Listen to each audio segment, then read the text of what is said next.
Thank you for joining us for this webinar, which is part of the Grooming and Coercive Control Summit 2023, hosted by Neurodiverse Connection.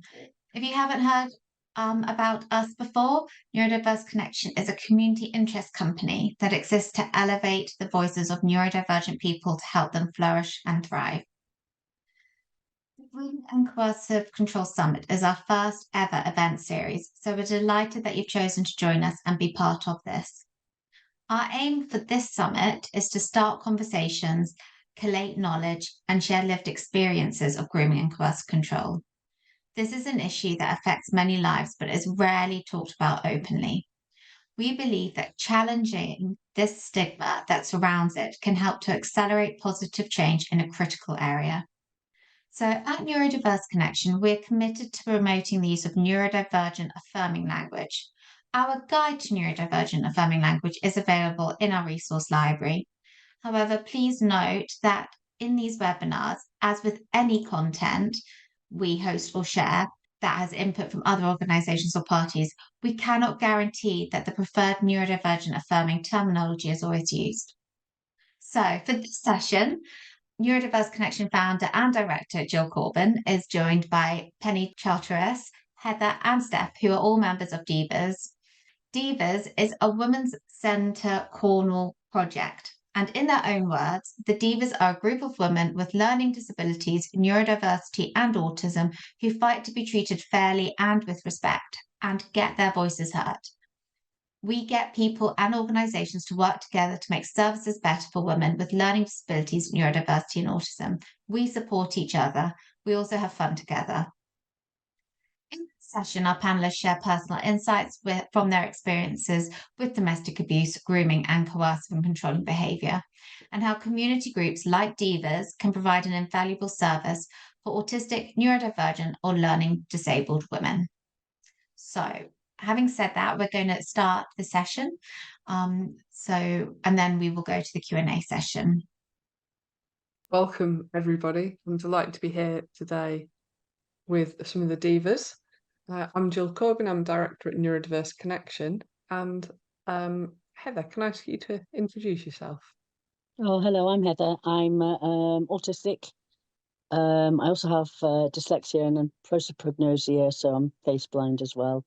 I'm a carer to my son, who is also autistic with quite complex additional needs, and until recently my brother as well, and one of the DIVAS, obviously, in the DIVAS, or the Women's Centre. Thanks, Heather. Steph. I am Steph. I'm one of the founding members of the DIVAS, and I have autism and ADHD. Thanks, Steph. Great to have you with us. And Penny. Hi everyone, I'm Penny. I'm a community engagement worker at the Women's Centre Cornwall, and I work with the DIVAS and co-facilitate the group. Lovely.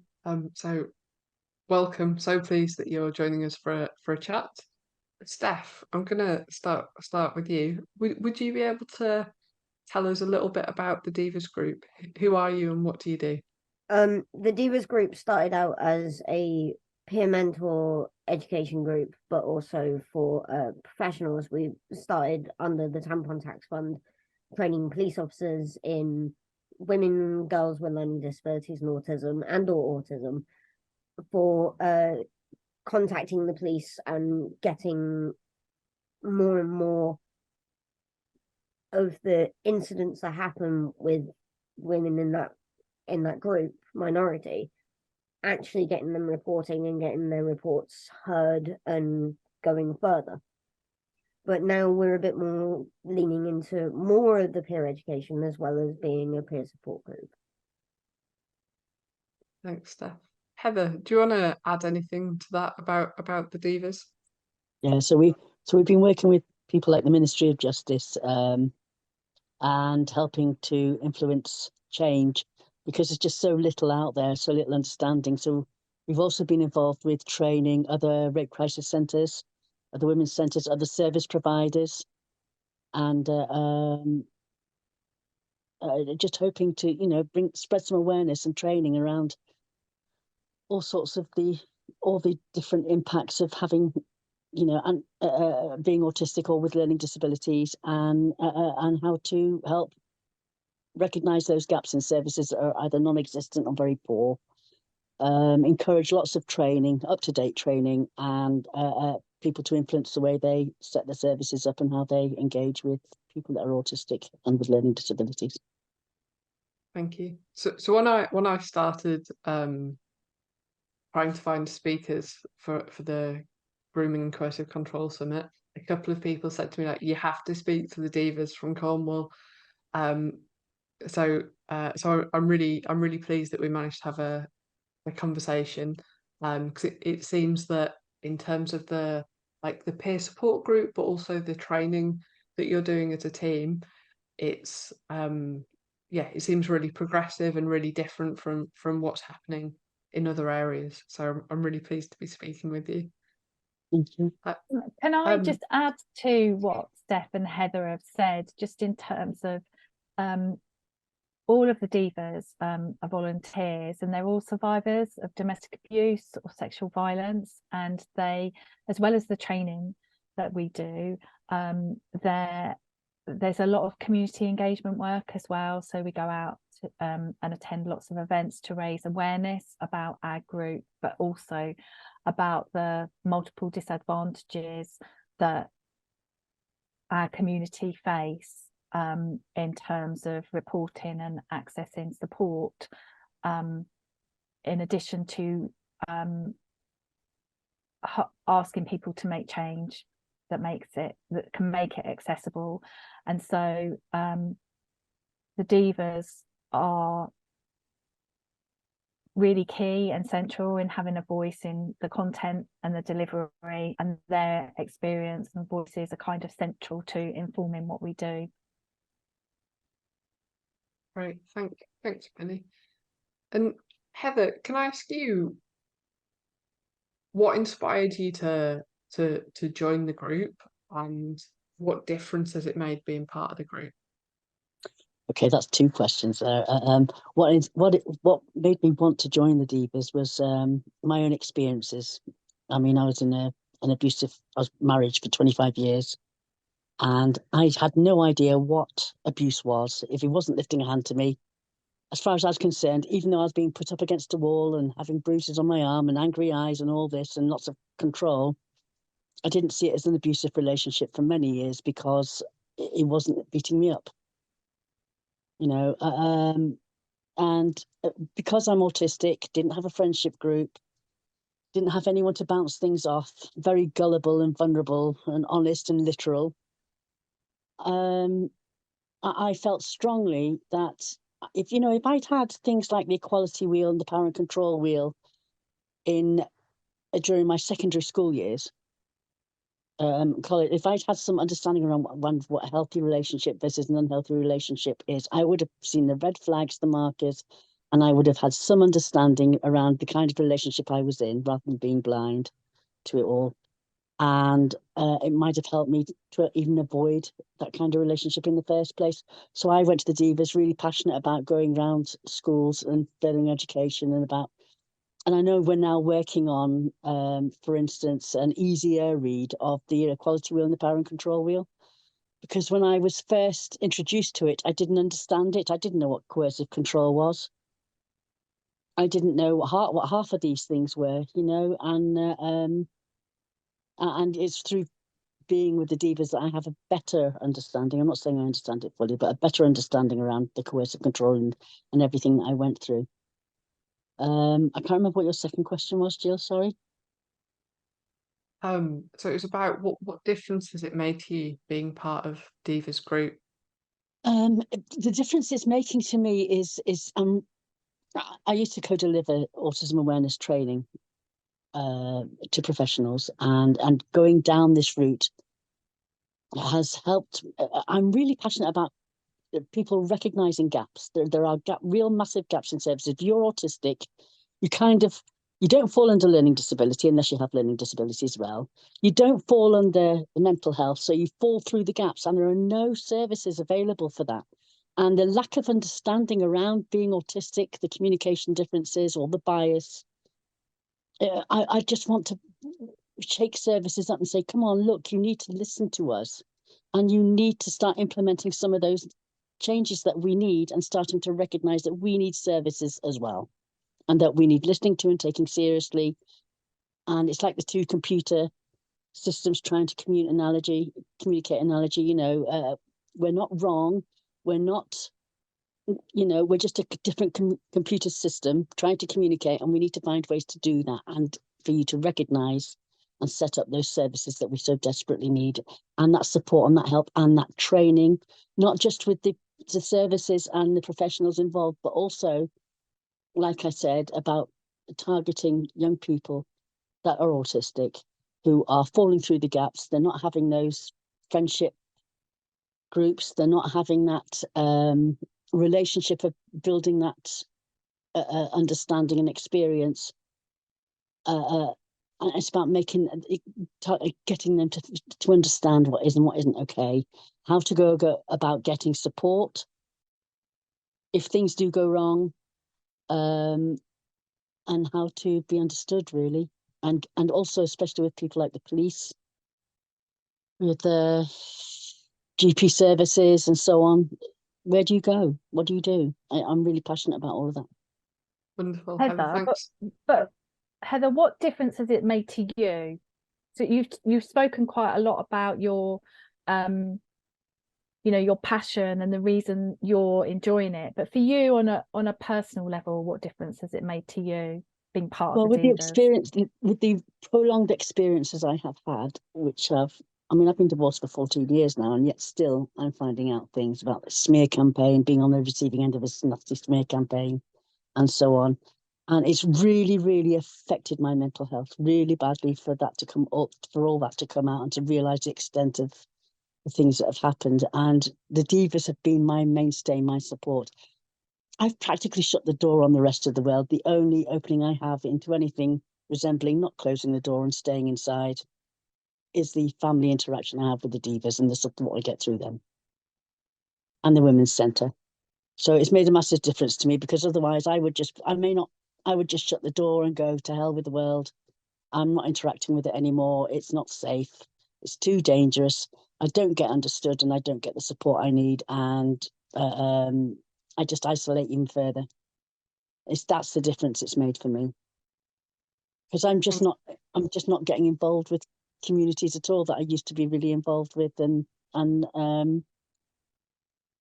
it's had a profound impact,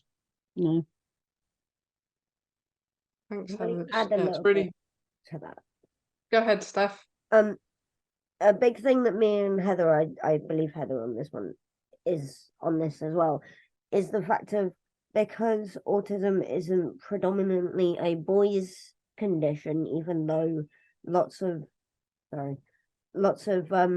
people still believe it is, we do want to make sure that everybody understands that both women and boys have autism as well together.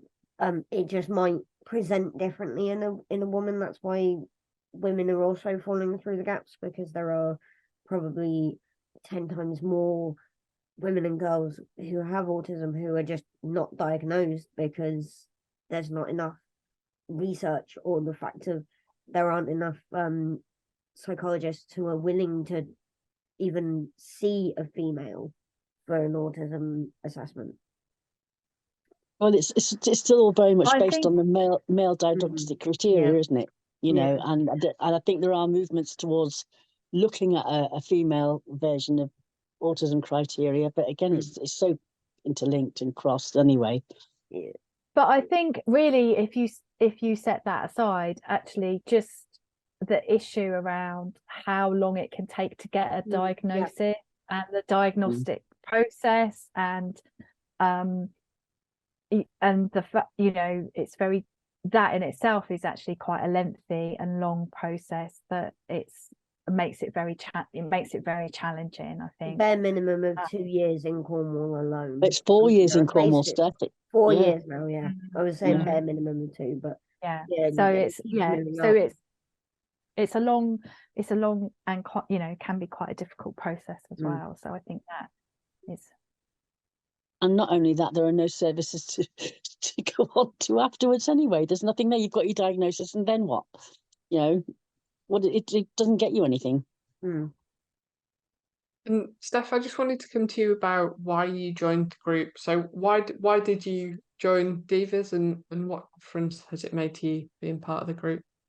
I mean, I have a funny reason as to why, but I don't know whether I want to share that one really. I mean, the main reason why is because my mum met up with a couple of people from the Women's Centre at an event. I don't know whether it was Blue Light or another event, whichever. Dina Holder was trying to start up a new group for the stuff that the Divas do.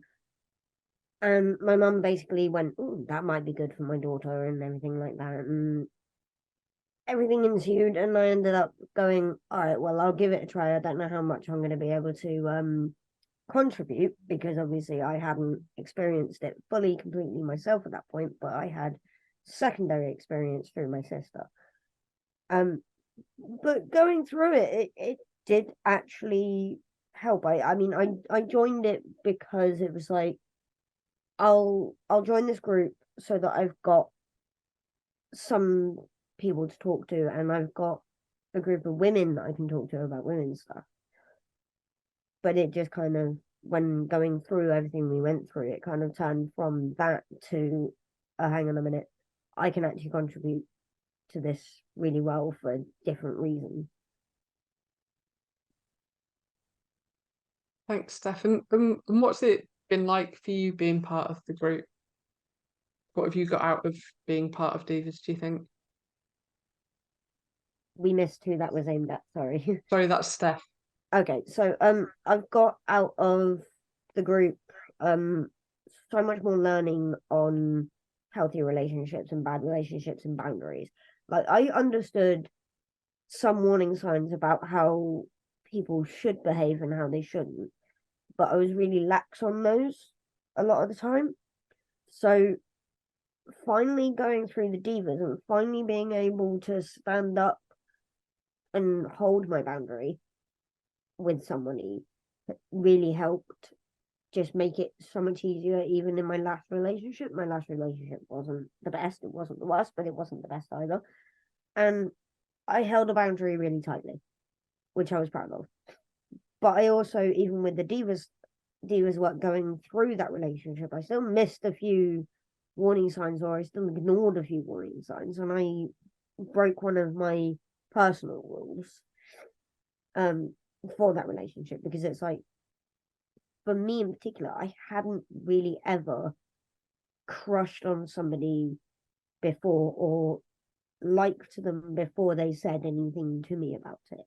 It was always they came to me, said it, and I was there like, well, maybe so, fair enough, yeah, all right. So it wasn't always that kind of real to begin with, in a way.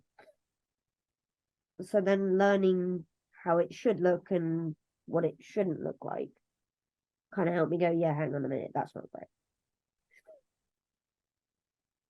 Amazing. Steph, that was a beautiful segue, I think, into our next question. Thank you.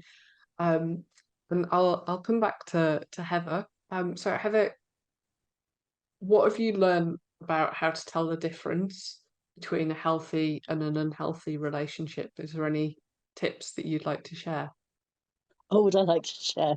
Well, look at, I mean, I haven't had a healthy relationship, so I don't know. I haven't got that to go on. I was married for 25 years. I got married at 17, about 5 weeks from my 18th birthday. So I haven't had that experience, and I don't do the dating scene or anything like that. I'm very, very, very much of a mind that I'm just never going to go there again, you know. But, you know, it's someone trying to make you do something you don't feel comfortable with. Listen to your gut, your inner stomach, and that's your intuition. You know, if something doesn't feel right, if someone is trying to get you to do something you don't want to do, that's coercive. Now, I didn't know what if I meant years ago. If someone is bullying you, treating you badly, your way or their way or the highway, if things just don't feel right with you, and it feels like they're controlling you, or if they're doing something that you just don't like and they're insisting on their way, then that is those are red flags, and those are telling you that something's not right. Go and look for support. I mean, I didn't know about things like the Women's Centre. or any of the other services that are out there, I felt so isolated. I felt really under thumb and like I had nowhere to turn or where to go. So I was left with it all by myself. And that if you're autistic, you're already fairly isolated, but this is another a layer of isolation on top of that.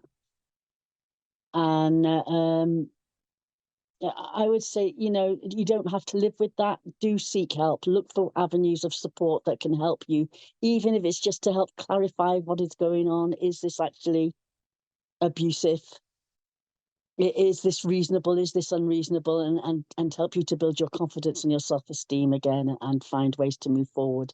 And if necessary, get out of that relationship or that situation. And if something has happened, that is, for instance, if you've had an attack of some description, whether it's someone you know or not, there are avenues of support you can go to. And I know that being autistic, I know for me, it can take me years to be able to process it, never mind go around saying something about it and asking for that support. And it just, I'm trying not to get on that roller coaster of blaming yourself and thinking it's your own fault or that you've left it too late to go and get that help and support. I can't think, you know, the all important message is reach out. Thanks, Heather. Yeah, so it's a really important reflection, and I've heard so much in what you've shared already about the additional risk and challenge of us being and feeling isolated. And like often in the tip suggestions, it's check in with someone else, but sometimes it can be really hard, I think, to know who to trust or who to check in with, or you know, like that kind of that gut instinct. Sometimes my instinct's really clear, but actually it can also become really confused and really swayed by the people that I'm around. Yeah, so it's I so hear the importance of having a trusted source, and an independent place like a women's centre is somewhere that people can really have confidence that they're going to get like impartial advice, and it's going to be met in confidence. So that sounds really, really helpful and important. Did you want to add anything to that? I was just going to say, even if you don't feel like you have that strength or that, it makes all the difference. Yeah, I mean, okay, being autistic, it's difficult anyway. I mean, first of all, you've got your own barriers around just being autistic in the first place. If you've got any neurodivergence, you're not fitting in. You haven't got that support group, that friendship group. Already you've got the layered barriers, all those layers of different barriers. I mean, do you even know that what you're going through is not okay? You know, how do you know how to articulate that? Do you know how to understand those feelings? You know, if you are in a freeze response, for instance, have you got services that will take you seriously, that you can, you know, like a GP service should be able to forward you on, that they've got to take you seriously in the first place. You know, they've got to be listening. Are they trauma informed? These are all important questions. And I think on a higher level, because you're not going to be thinking this when you're going through whatever you're going through, you're just looking for somewhere to turn for help. But you've got to find that strength to do that in the first place. And for me, I didn't even know I was in an abusive relationship. You know, it took me something like 17 years before I realized, hey, this isn't okay. And it took me even longer to even think about going outside, to dare to go outside, speak up, and try and find support. I think that massive first step is not being afraid to question and take it somewhere where someone can signpost you on to some form of support and service. You know, and you should be able to go through your GP, or maybe even ring up if you're an adult social care. Find out who your women's aid, women's centre, other forms of support are. But again, the problem that is I didn't know there were any services out there that I could have accessed. So it's making sure that information is available in the first place as well, and that people are adequately trained. Going to the police, it can be very, very scary, but that could be a first protocol. But again, it's being taken seriously. It's having that acted on, and having some form of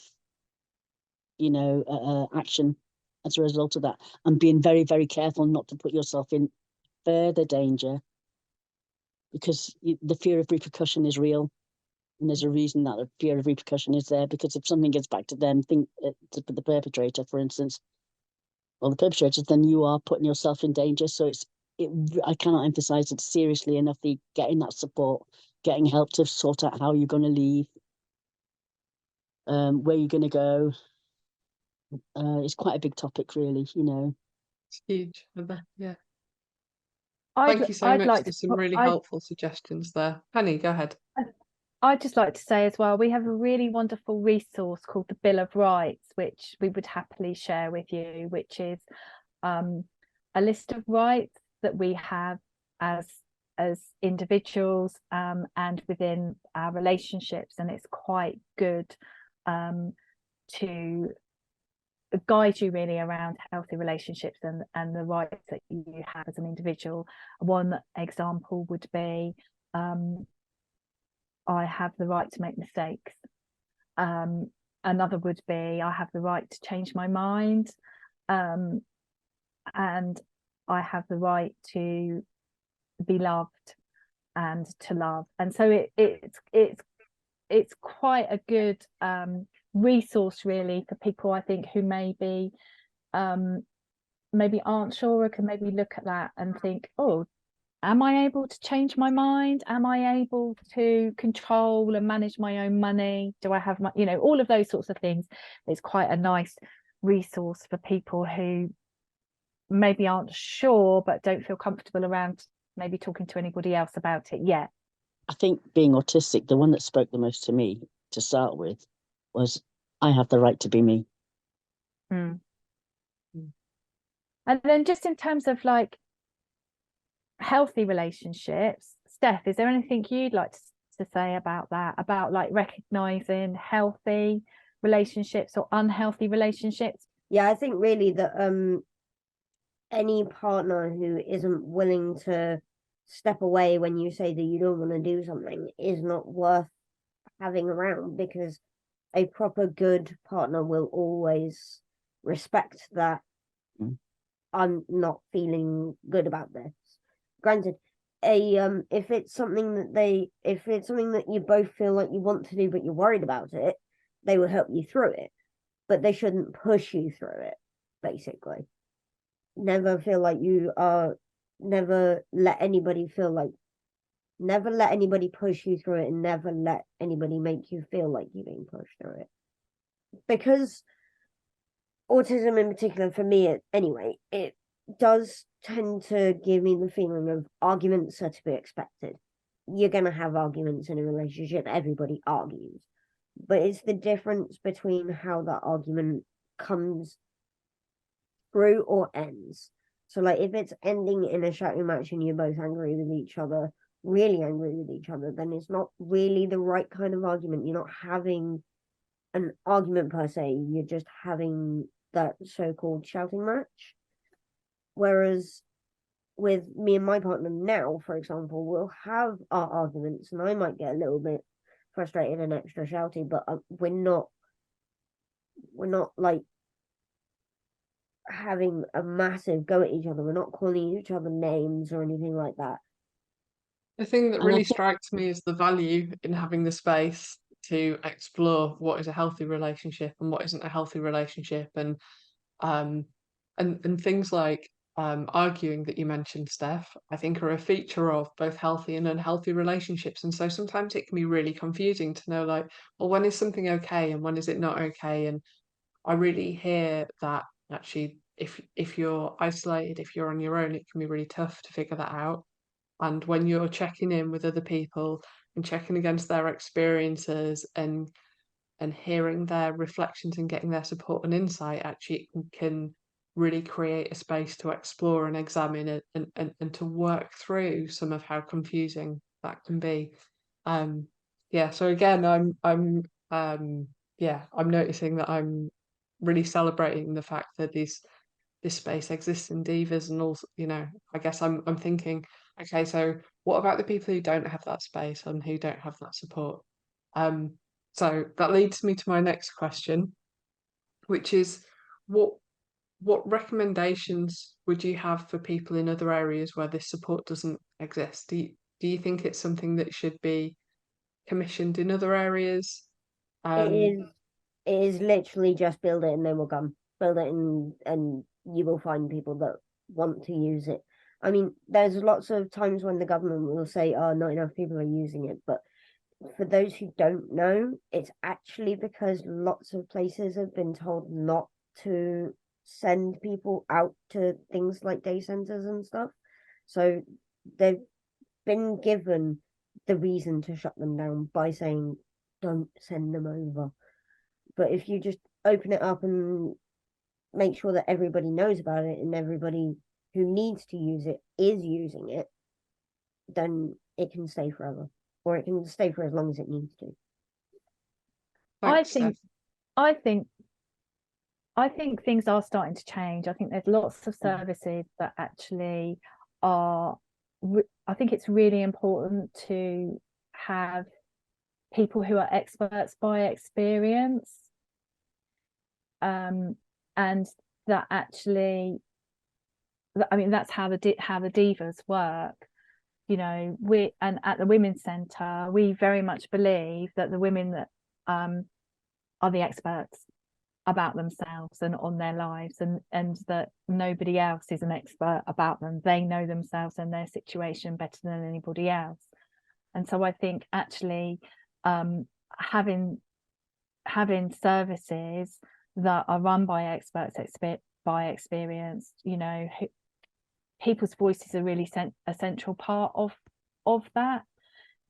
I feel like the neurotypical world expects everybody to kind of fit in with their systems and processes, rather than actually, I feel the neurotypical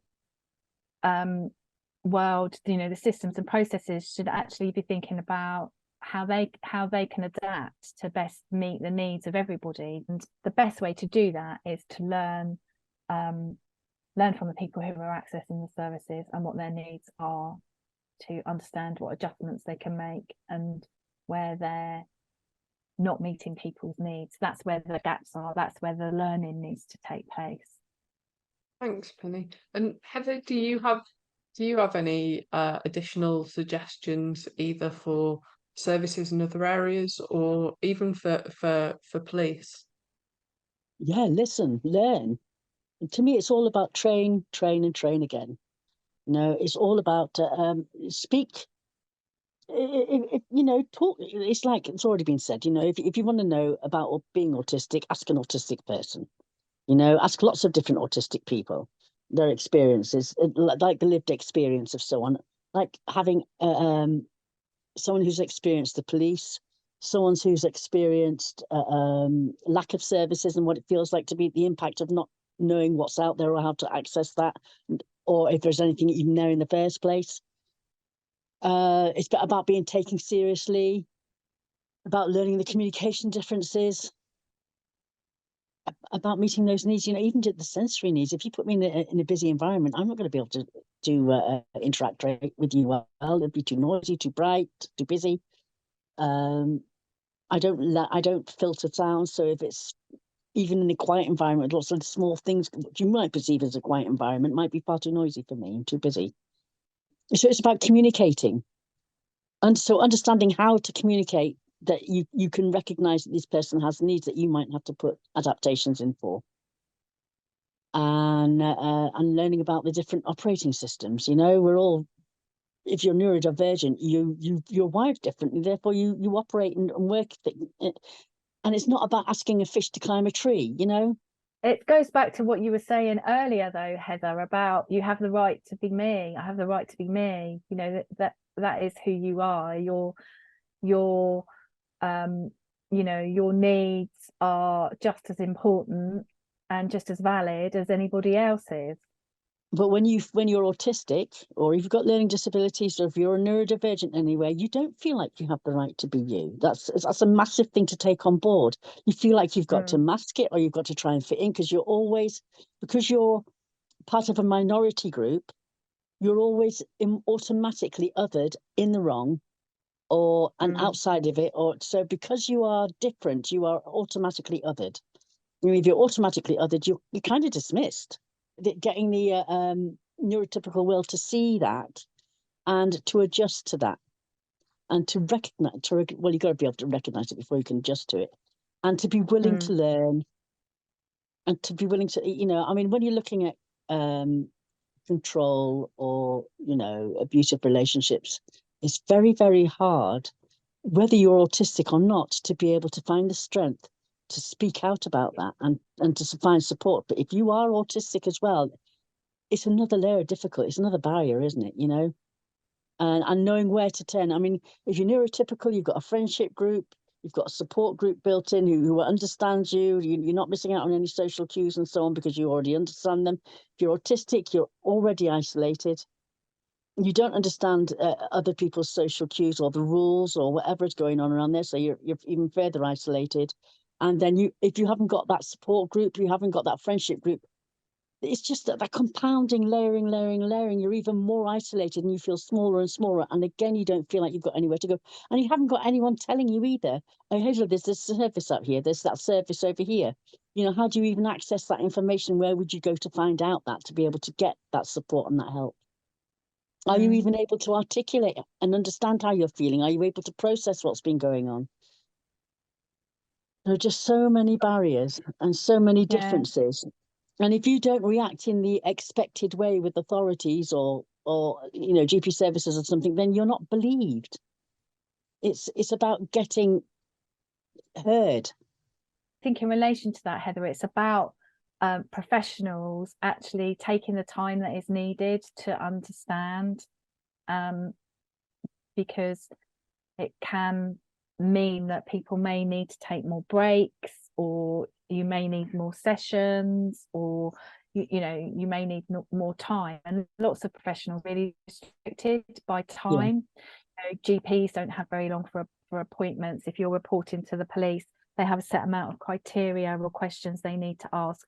It's about having some room for flexibility and allowing the time to be able to be creative with that, so that so that it doesn't become about ticking boxes. It becomes about putting the person at the center of that, and to really understand.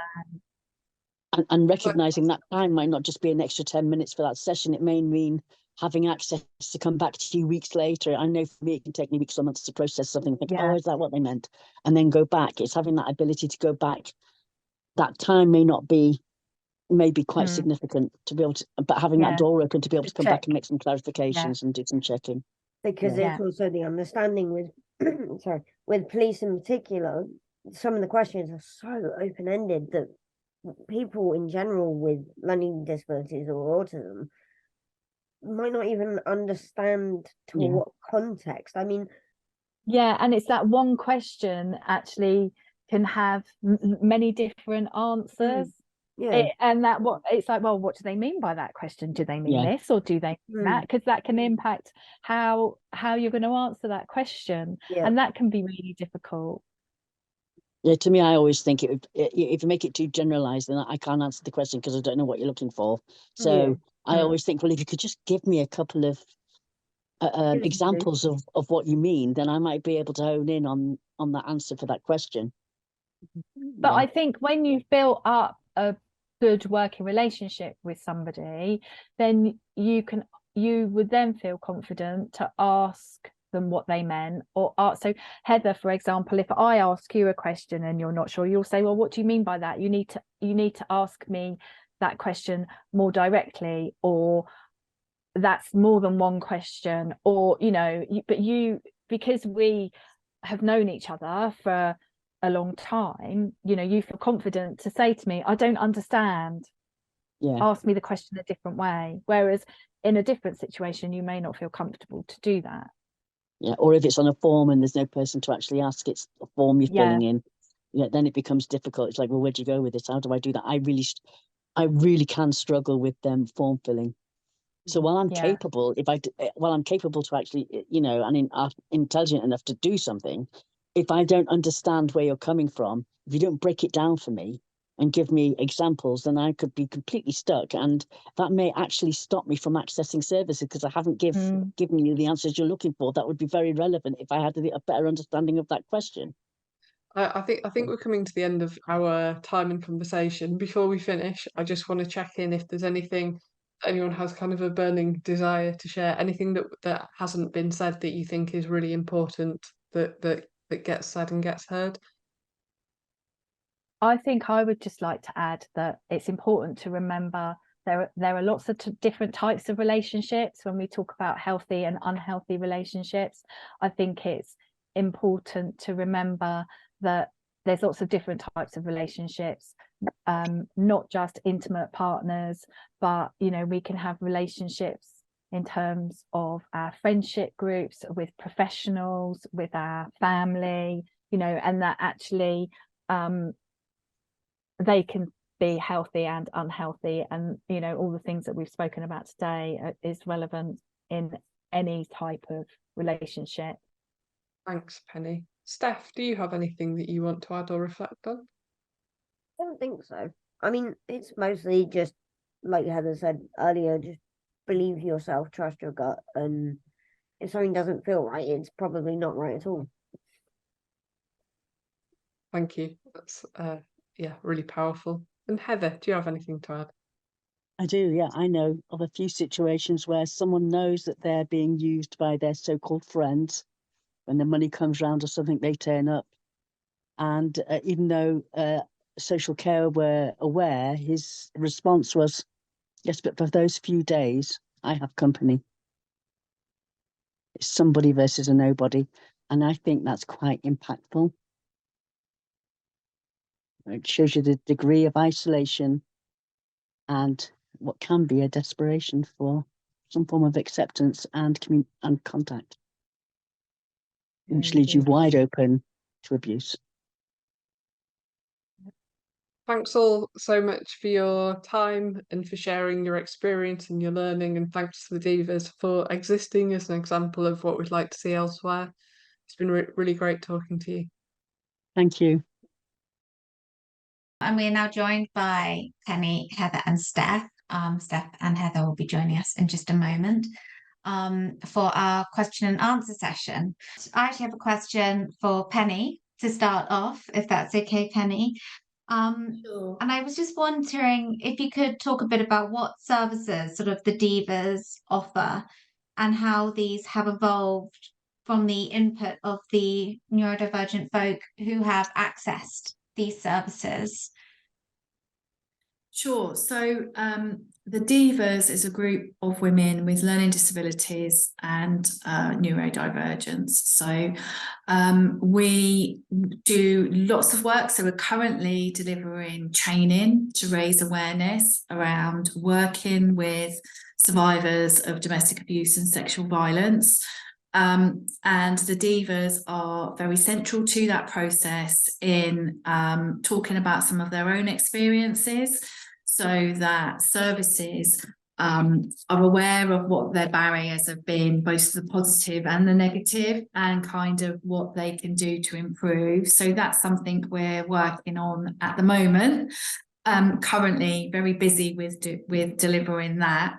But also we do lots of stuff within the community. So I know not everybody here on this panel will be from Cornwall, which is where we're based, but last week we attended a conference at the Eden Project. I'm sure a few people will have heard of the Eden Project, and that was to talk about equality, diversity and inclusion, and some of the barriers that women are facing, particularly women with learning disabilities and autistic women who are survivors of domestic abuse and sexual violence. So we did that.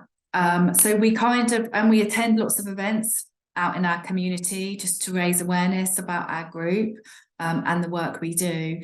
But alongside that, we're advocates as well for each other and to offer support.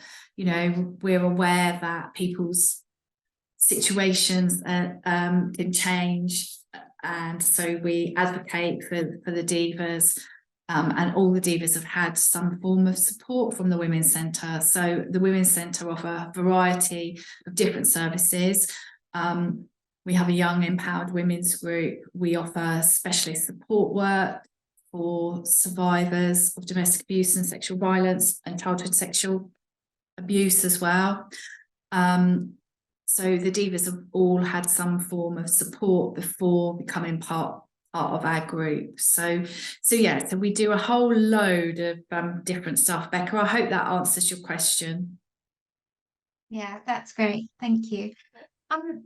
So in the discussion we had earlier today, people were discussing how the barrier, that there's this barrier of accessing services when they don't see themselves in that service.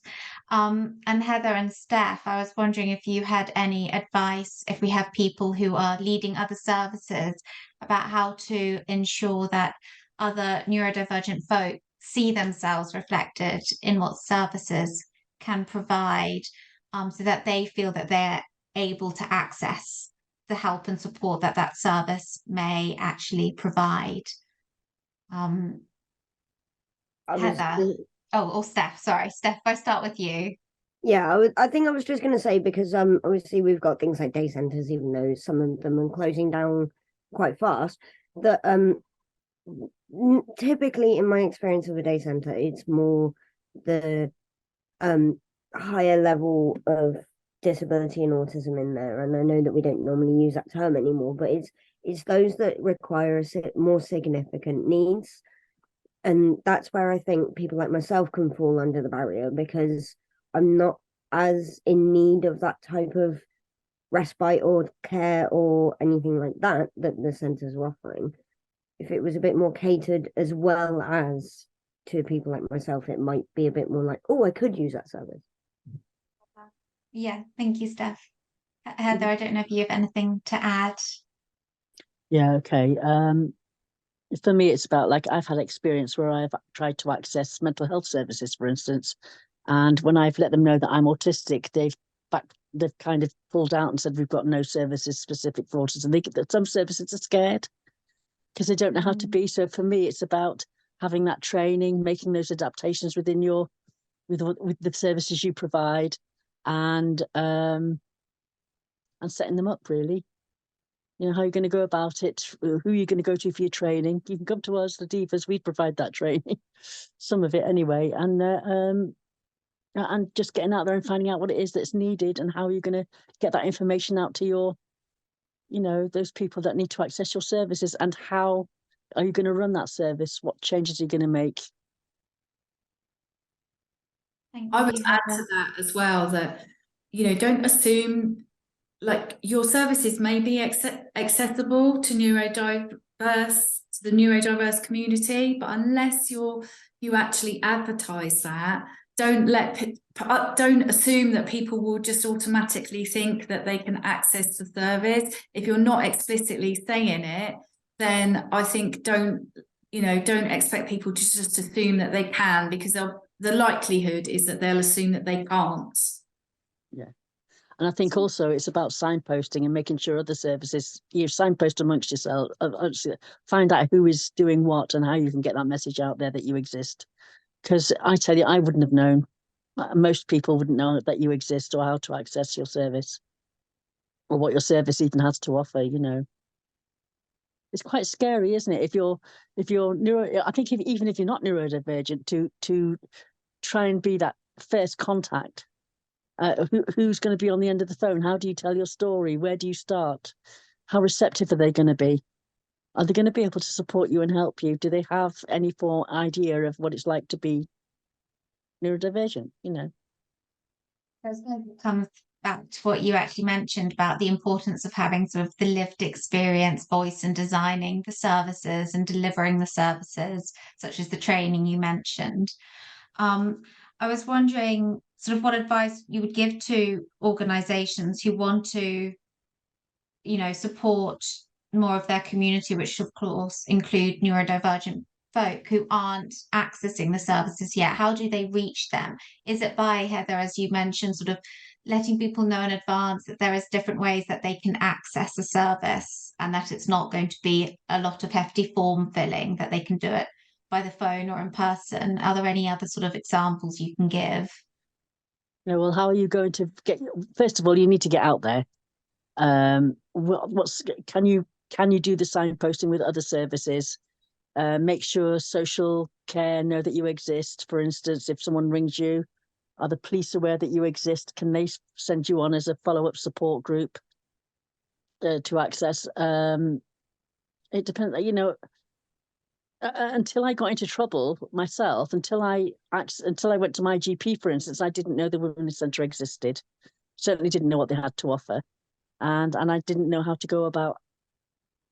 You know, someone had to refer me. I wouldn't have known otherwise. And then there's the support to be able to do those steps to get in.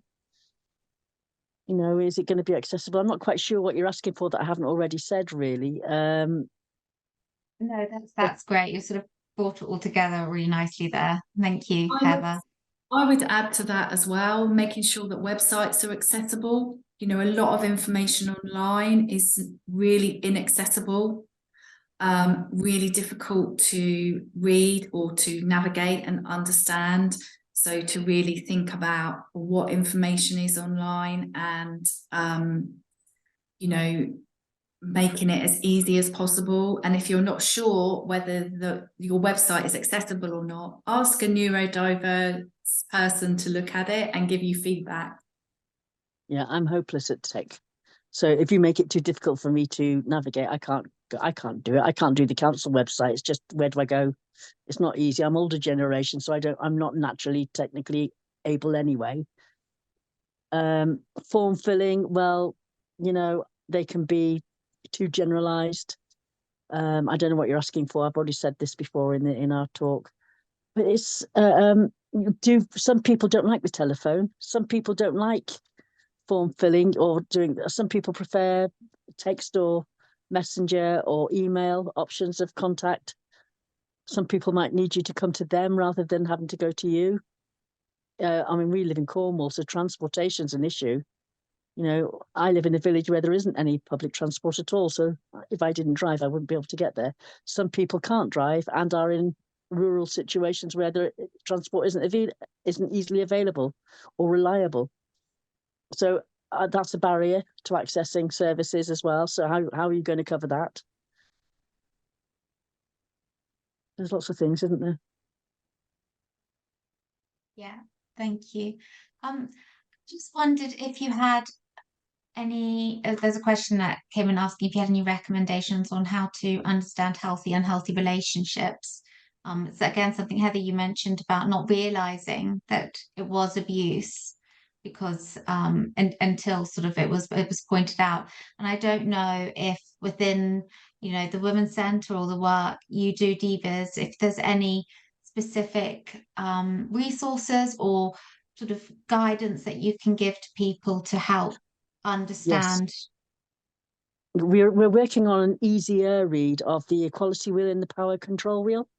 Yeah. And we're also we've been working on an easy read of the DASH system, which is you know, which is to help people understand what that's about. So yeah, I'm really passionate about getting things like the equality wheel and the power and control wheel and what is and isn't a healthy relationship out into secondary schools, for instance, and colleges. Because a lot of people like myself, if you're autistic, if you haven't got the friendship groups to bounce off, if you haven't got those social connections, then you don't know what a healthy relationship looks like if you haven't got those experiences. And I think it would have saved me an awful lot if I had some understanding. It's difficult because we don't, I mean, I know that the younger generation have a bit more awareness, and certainly in my day, we didn't even know what autism was, you know. When I was at school, I didn't know I was autistic. I just knew I was different, didn't fit in, didn't have a friendship group, didn't have any friends, and certainly wouldn't have gone about knowing how to find out any information on what does or doesn't make a healthy relationship. And so I think Sorry, Heather, I don't mean to butt in, but I just wanted to talk about the films that we've made. So we've been making films that discuss what healthy and unhealthy relationships look like, because I think it's really important to have things in different formats as well. So we at the DIVAS, we try and produce information in lots of different ways. So whilst we look at producing documents in easier read, we also have films. And they would be available on our website very soon, hopefully. They're in the final editing process at the moment, but that can be quite a good point of discussion as well. And it's DIVAS that are around talking about healthy relationships and unhealthy relationships. Yeah, I'd like to see, I'd really like to see your neurodiverse group, especially autistics, because I'm autistic, and, you know, being targeted for healthy relationships. You know, having it sat down and explained to them, knowing what is and what isn't acceptable. I mean, I'm a sibling as well. So because I'm a sibling of someone who has quite complex additional needs, is autistic, I think it's recognizing that a lot of siblings, whether they are autistic or not, are more inclined to, more open to abusive relationships, because they're used to seeing lots of behaviors that the neurotypical world wouldn't see or tolerate, because they wouldn't have any understanding around that. So I think that makes us a bit more vulnerable as well. I'm afraid that's all we have time for. So thank you so much, Penny, Heather and Steph, for meeting with Jill, and again coming along tonight and giving us your time and your knowledge and thoughts. I hope and thank you to the attendees for coming. I hope you've enjoyed this webinar as part of the Grooming Coercive Control Summit. Obviously, you know, the topics we've discussed today are heavy, and if you feel affected by any of the issues we've discussed, we have compiled a list of support organisations, and again, there is a link in the chat to that list. I hear lots of talk about great resources coming out from DIVAS, and we'll keep in contact. And when this is a recorded webinar, it will be put up on our website in the coming weeks, and we'll make sure to put the links into things you have ready, and we can add further links further down the line as and when your videos and such like are ready to be published. So yeah, it's been a pleasure hosting you. If you want to find out more about Neurodiverse Connection, you can find us at ndconnection.co.uk, and we're on Twitter at ndconnectionuk, and also on LinkedIn. So thank you very much for joining us. Take care, and I hope you have a good rest of your evening.